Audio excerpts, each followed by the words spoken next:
चले जाएंगे। आप अभी जहाँ पे खड़े हो, ये पहले सीहाड़ गांव था, नाथ द्वारा इनके आने से पड़ा। औरंगजेब का जब हमला हुआ, मथुरा वृंदावन गिरिराज जी वहां से ये पलायन करते करते इस गांव में आए। बीच में बहुत सारे गांव पड़े, किसी भी राजा ने इनको शरण नहीं दी, क्योंकि सब औरंगजेब के अधीन हो गए थे। आपने बुक और पुस्तकों में पढ़ा है, मेवाड़ कभी किसी का गुलाम नहीं रहा है। यहाँ आते आते इस गांव में रथ का पहिया मिट्टी में फंस गया, ना तो आगे जाए और ना ही पीछे जाए। ये है गंगाबाई, जो श्री कृष्ण से रूबरू बात करती थी। पीछे है ब्रिजवासी, ये है पंडित दामोदर जी, और ये मेवाड़ के राजा राज सिंह। यहाँ से 28 किलोमीटर दूर एकलिंग जी महादेव का मंदिर है। ये महादेव से डायरेक्ट बात करते थे, जैसे गंगाबाई श्री कृष्ण से बात करती थी, वैसे ये डायरेक्ट महादेव से बात करते थे। जब इस गांव में रथ का पहिया मिट्टी में फंसा तो गंगाबाई ने श्री कृष्ण से पूछा, प्रभु क्या लीला है आपकी, ना तो रथ आगे जा रहा है ना पीछे जा रहा है। तो श्री कृष्ण जी का जवाब आया, मैं किसी के कारणवश यहाँ आया हूँ, यहाँ के राजा को बुलाया जाए और मेरे लिए मंदिर का निर्माण किया जाए। गंगाबाई ने ये बात पंडित दामोदर जी को बताई, और पंडित दामोदर जी ने मेवाड़ के राजा राज सिंह को बुलाया और कहा कि हमारे प्रभु पधारे, क्या इनको शरण मिल सकती है।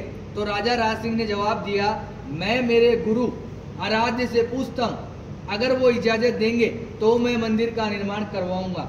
ये महादेव के पास गए और बोला, प्रभु आपके मित्र और सखा पधारे, क्या इनको शरण मिल सकती है।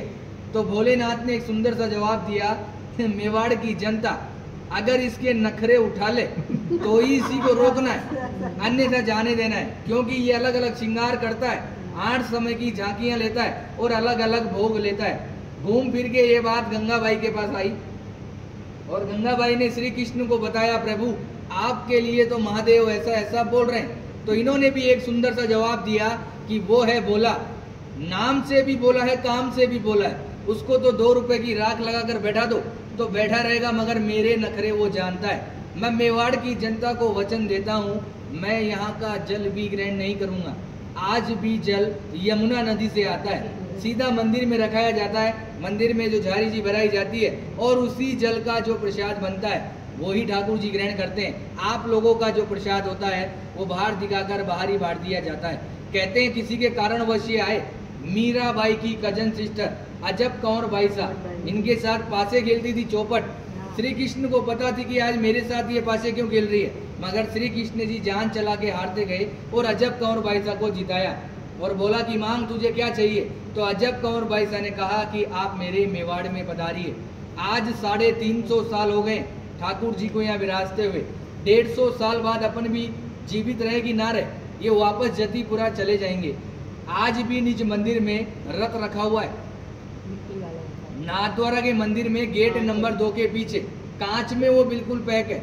जब सुबह सुबह पुजारी झाड़ू निकालता है तो आज भी यमुना नदी का मिट्टी लगा हुआ रहता है। रोज मंगला से लेकर शयन तक ठाकुर जी यहाँ विराजते हैं। विराजने के बाद 7 साल का बालक है, माँ की याद आती है, जतीपुरा जाते हैं, माँ से मिलते हैं। माँ से मिलने के बाद निधि वन में रास लीलाएं करके मंगला में वापस यहाँ आ जाते हैं। औरंगजेब एक बहाना था, ठाकुर जी को वचन निभाना था।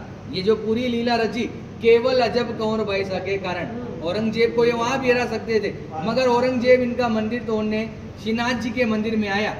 उसकी माँ भी उसके साथ आई। जैसे ही औरंगजेब मंदिर के अंदर गया, अंधा हो गया, उसको कुछ नहीं दिखाई दे रहा। बाहर आके बोला, माँ मैं अंधा हो गया, मुझे कुछ नहीं दिखाई दे रहा। तो माँ ने कहा, बेटा ये है छलिया, छल करता है, मगर तूने मेरी बात नहीं मानी, अब तू इसके पैर पकड़ेगा तो ही ये तेरे को माफ करेगा। मगर औरंगजेब घमंडी था, वो वापस मंदिर के अंदर गया, थक हार के उसने ठाकुर जी से माफी मांगी और ठाकुर जी ने उसको माफ किया। माफ करने के बाद ठाकुर जी ने उसकी आंख उसको वापस दी। आंख देने के बाद औरंगजेब बहुत खुश हुआ। खुश होने के बाद जो कोहिनूर डायमंड हीरा जो ठूठी पे लगाया जाता है वो औरंगजेब की माँ ने ही वेट किया था। आज भी होली के अगले दिन, दुलंडी के दिन बादशाह की सवारी निकाली जाती है, उसमें औरंगजेब का पूरा बाकायदा आदमी बनाया जाता है।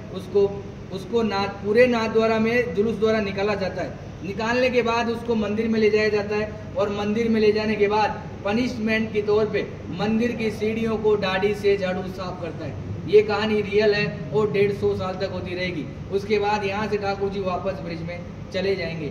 आपने हमेशा श्रीनाथ जी के दर्शन धक्का मुक्की टल्ला खाकर किए, मैंने भी किए, आपने भी किए। मगर यहाँ मैं आपको 8 दर्शन कराऊंगा, मंगला से लेकर शयन तक। ठाकुर जी क्या खाते हैं, क्या पहनते हैं, वो सब बताया जाएगा। उससे पहले आपको इस कमरे में जाना है। 252 वैष्णव की वार्ताएं शॉर्ट में दे रखी है, वो आपको पढ़नी है।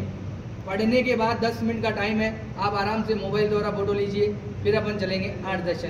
जय श्री कृष्ण।